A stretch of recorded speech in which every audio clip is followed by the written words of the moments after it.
Hello traders, Kelly254 here, and today I'm going to show you how to create this kind of a bot whereby it's an under 7 bot whereby it takes under 7 trades whenever the upper band of Bollinger Bands is broken. And you can see we had a small chart right over here, and I'll be using the standard inputs for the Bollinger Bands. So let's get started.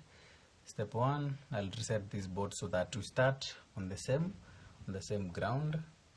Then I'll delete this cell condition, that cell block there, and then I'll adjust this one to digits. Then you got over under. Then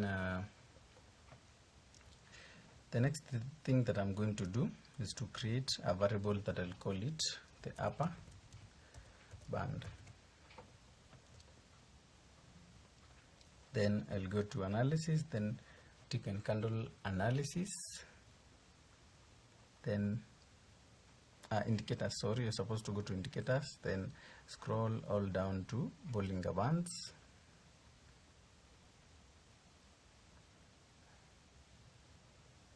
This one, you can see we have the standard inputs set there, so I'll just use them as they are. So I'll adjust this one to upper band, then set this one to upper. Then inputs, I'll use a tick list. So I'll go to tick and candle analysis, then pick tick list. Then after you do that, now you have the value of the upper band.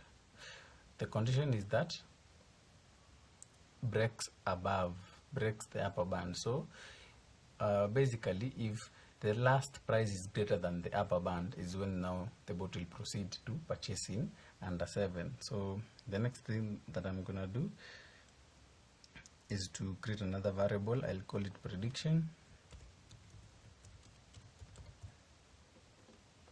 Then set the prediction to 7.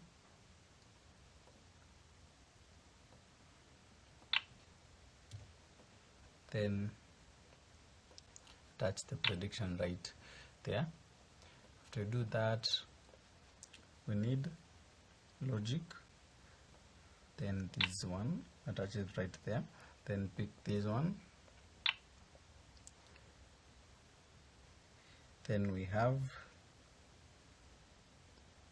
variables. If the upper band stands for this, the value of the Bollinger Band, the upper band value. So if the upper band is greater than, supposed to be greater than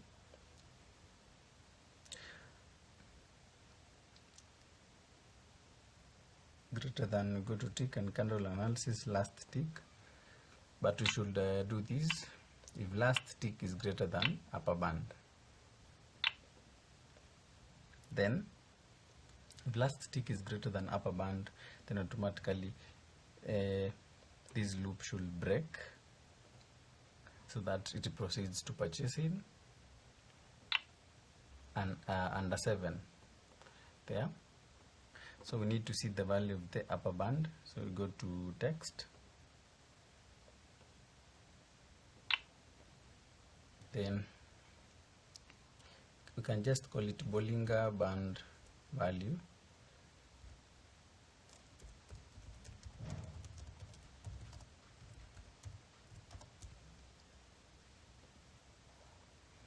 And then attach the upper band there. Just change it to upper band. Then you pick notification, then attach it there. Then pick this one, attach it right at that point. Once you do that, you need to create a loop here.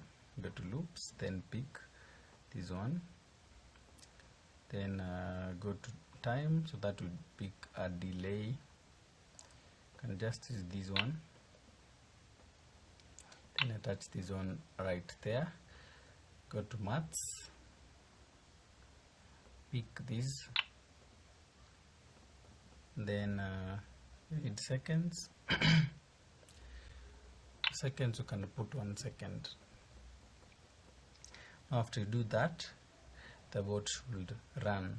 So the other thing that I'm going to add on this text is the last tick. So we'll have the last tick so that we have the comparison. So last tick is the last tick is just the same as the last price of the market, which is being compared against the last value of the upper band. That is the upper band that we have set right here. So I'm gonna I'll just delete this one. I'm gonna pick this last tick and then attach it there, and also I'll add another text in between here so that we have this symbol to differentiate in between the Bollinger and the last tick value and the last tick notification. So let's run this one and see what we'll be able to see. You can see you got the Bollinger Band value and the last tick value here. I'll just stop and we analyze the journal part with you. So this is it. You can see the Bollinger Band value is this one. Let me just click here, this one, and the last tick value is this one.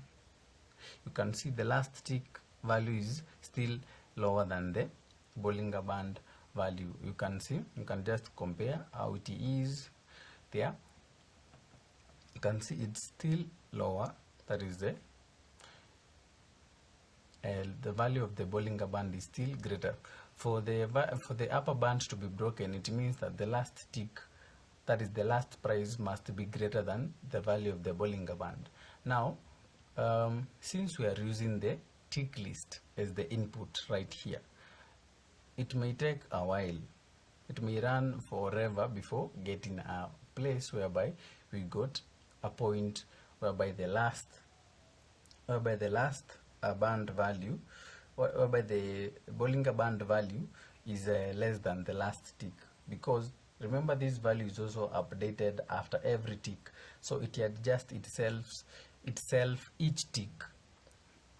Remember, we are using the tick list, which contains of the last 1,000 ticks in there. So whenever the last tick updates, also the Bollinger Band updates. So the value of the Bollinger Band may always be higher. So we can have a technique whereby we store the previous value of the Bollinger Band. Now we'll be using the previous value of the Bollinger Band against the latest value of the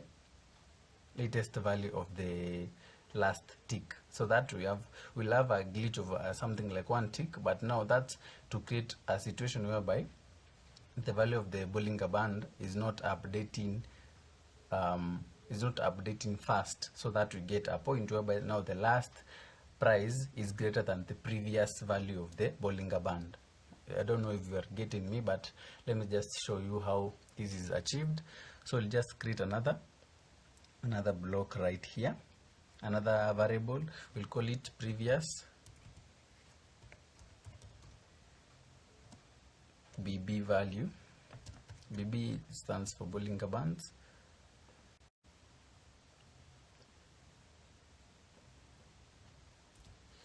Like that, and then initially we will set the previous Bollinger Band to, we can set it to null.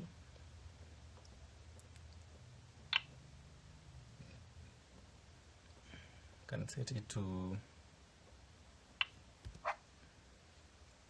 go to logic and then pick this one.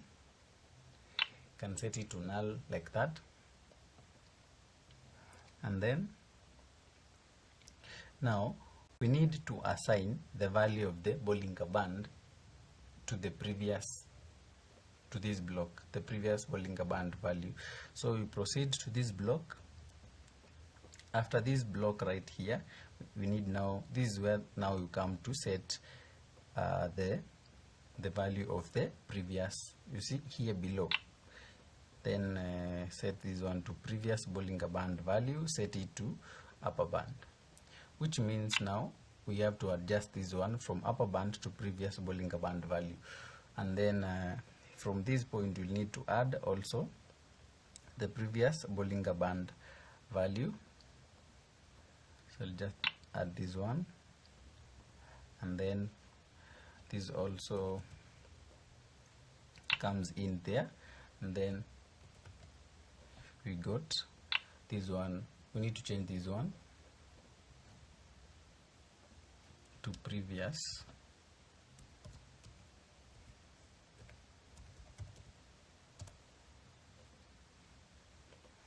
Then after we do that, we're supposed now to run this bot. Let's see what happens. Now you see we got a glitch because of this null. So what happens? It means that this null, if it's compared, the last price is considered to be greater than null. So the solution that you're gonna do here is to put a very large input greater than the normal price value. You can just set it something like that, you see. Then you run this one. The first run now should not break, you can see, but now the bot now starts to continuously run. Now what is being compared is the previous Bollinger Band price to the last tick, not this one. I hope you can see something.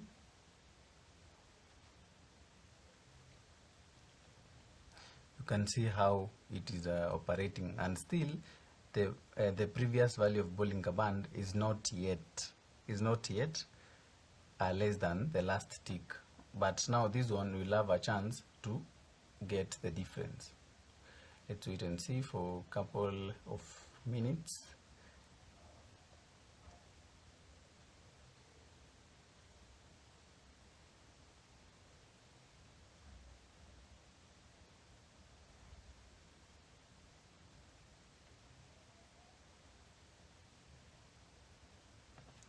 Let's see.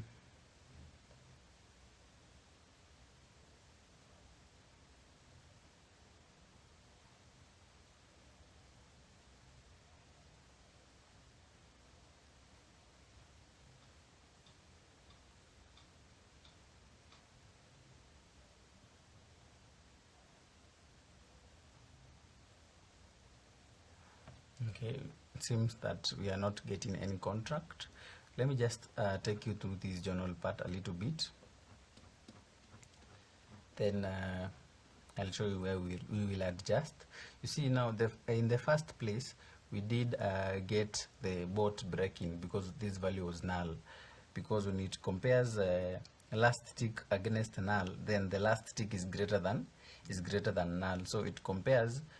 It assumes that now the value of because we are comparing the previous Bollinger Band value against the last tick. Now this condition becomes true, and then it breaks out to purchase a contract. Now the reason that I have adjusted this one to a very huge number is to make sure that the last tick is not greater than this one in the initial run, in the moment that you click run, and after the bot starts running, now it sets the previous value of the Bollinger Band. You can just check this is the value of previous value of Bollinger Band matches with this one, meaning that it now sets this value to here, to this value. You can just compare if this value is the same as this one.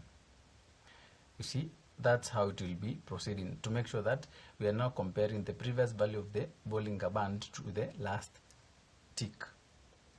Now, the other thing that you must do, now assuming that it has purchased a contract, remember the previous value of the Bollinger Band, it will be within the bot unless you reset. So it will just use this value, the last value that was there for the previous Bollinger Band value the time the bot was purchasing contract. So you need also to have this block. Actually, you need to have this block right there to make sure that once the bot restarts again, it starts by the first step resetting the value of the previous Bollinger Band to this huge number, so that now it assigns a fresh previous Bollinger Band value instead of using the one that it used when it was breaking out. I hope you have understood that. Then on the other thing, you can see that it is taking quite some time, so we can use a 5 seconds delay. So let's run a little bit and see what happens. It will be taking 5 seconds to in between these values, in between these two. So let's see if we'll get an entry.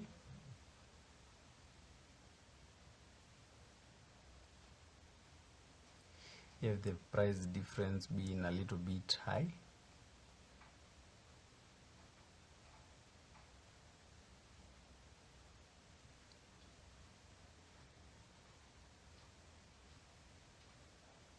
You can just compare here and here.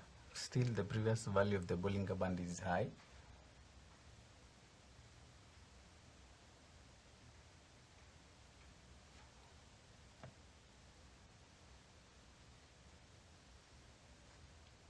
Let's wait.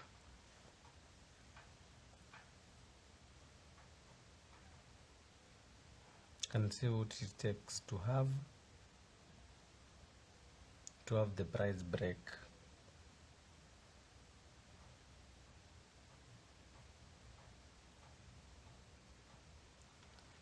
Now if now it fails to get it takes longer time to get an entry on this, you have now to store the second last, the third last. Now we are using the second last value, that is the previous value of the Bollinger Band. Now you have to use the third last value of the Bollinger Band compared against the last tick, so that at least you see if we can be able to get somewhere where the bot breaks out. You can see the last tick value and the previous Bollinger Band value.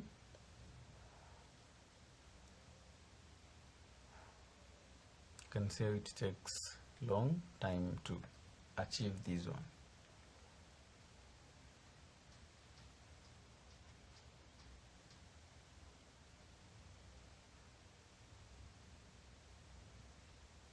So let's add that last.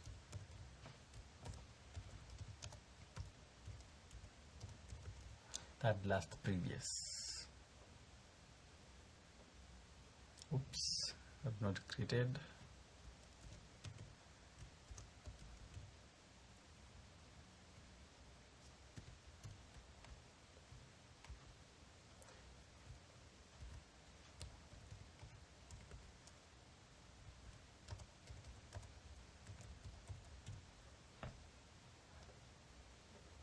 Then we need also to set it to a value here.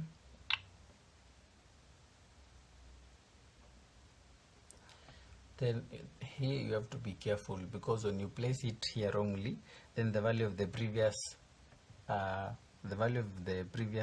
Band value will always be the same to the value of the previous, to the value of the third last. You have to be careful. So what do? You have to make sure that the value of the third last is above the previous value, and set it to previous Bollinger Band value, and then adjust this one to third, that last previous Bollinger Band value. Now this is what happens. Now you see this one, the third last previous it will be assigned the value of the previous Bollinger Band value. Now if you set it wrongly, if assuming that it was here below, now every time the value of Bollinger Band will be reset before updating this one. You wonder, like, I don't know if you are getting me. It will be reset before. Remember, this one is set to the previous upper band is set to the previous Bollinger Band value. Now if this block is right here, we need this block to hold the value that it is here before this block is assigned the upper bound value, so it has to be here above this one. So let me just clear, and then I'll also add another text here.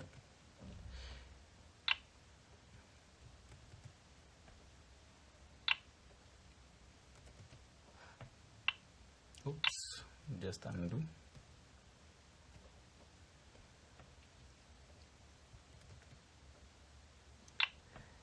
Then that as it is, then we'll put just that BB value, and then we have to run it.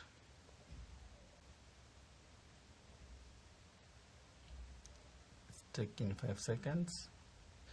You can see in the first run they are the same.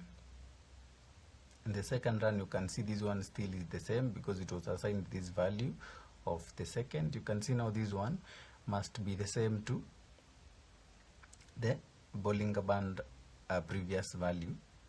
So let's wait and see if we'll get an entry.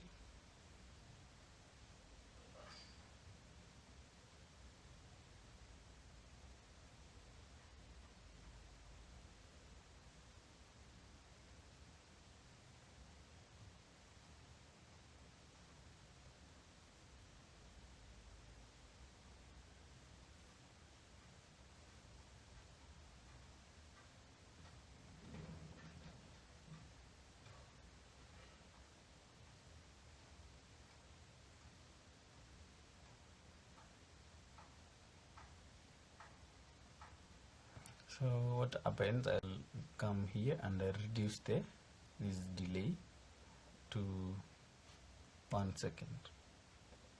There, then I stop and then reset. I need it to run a bit fast.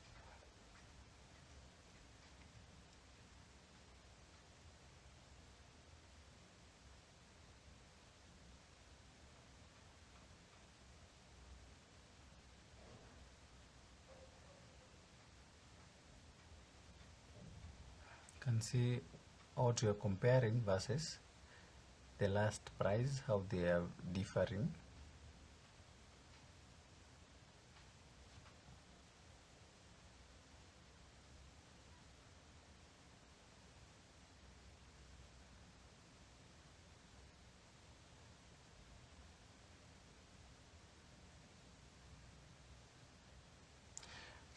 I just want one trade to happen so that I show you, so that we ensure that the logic has been achieved, the requested logic.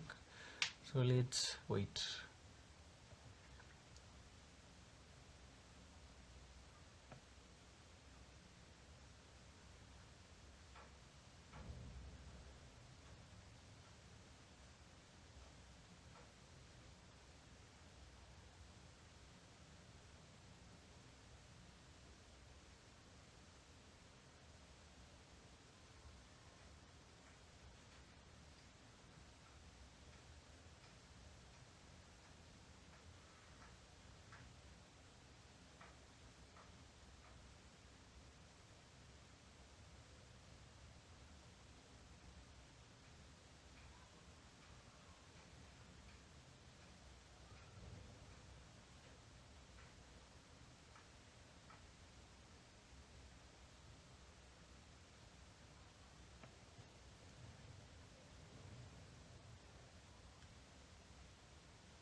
You can see we got the first contract right there, and then you see the value was reset immediately so that it does not reuse again the last value of the the third Bollinger Band against the last tick, because using this one it will give you a glitch of the old data that it had stored in its memory. So let me just stop it. You can see clearly we purchased under 7. I'll need to stop this one, and then we analyze at this point where the contract was gotten. So let me just try to look that part on the journal part. Here it is. You can see Bollinger Band value, that is the actual Bollinger Band value, the actual, like the latest one was this one. Now we go to the last tick. We are not comparing this one, because this one may take forever for you to break, to get an entry point. So we got the previous Bollinger Band value. Previous Bollinger Band value is this one, which is still greater than this one. And now we proceed now to this one. You see, the third Bollinger Band value, which is 89.79, we compare it to the last digit. I hope you can see that, which will give us, you will find that this last tick is greater than the value of the third Bollinger Band. Hence, it broke out of the upper band, but now it is not the latest value of the upper band, it is the third value of the upper band. Like we are giving it a 3 ticks, let's just say 3 ticks glitch, like we are using the value of the Bollinger Band 3 ticks behind. That's why in most cases you hear that indicators lag. The reason is to make sure that such kind of conditions may fit in, because if we are using this value of the upper band against this one, we may not even come to find an entry, or it may take very long time to find an entry when comparing the value of the recent value of the upper band against the last tick of the market. Yeah, that's it for this video. Make sure to subscribe to my YouTube channel for more informative content regarding creating DERIV bots. And each and every description always has a link whereby you'll be able to get the bot. So always make sure to check each and every description that I have posted. There's a previous service provider that I was using, and it is an issue for the previous videos that I have posted. So bear with me as I try to update all those links, or you can even WhatsApp me via the number on the description box if you need any bot. So let's meet on the next video, and also make sure to comment, like, and share this video.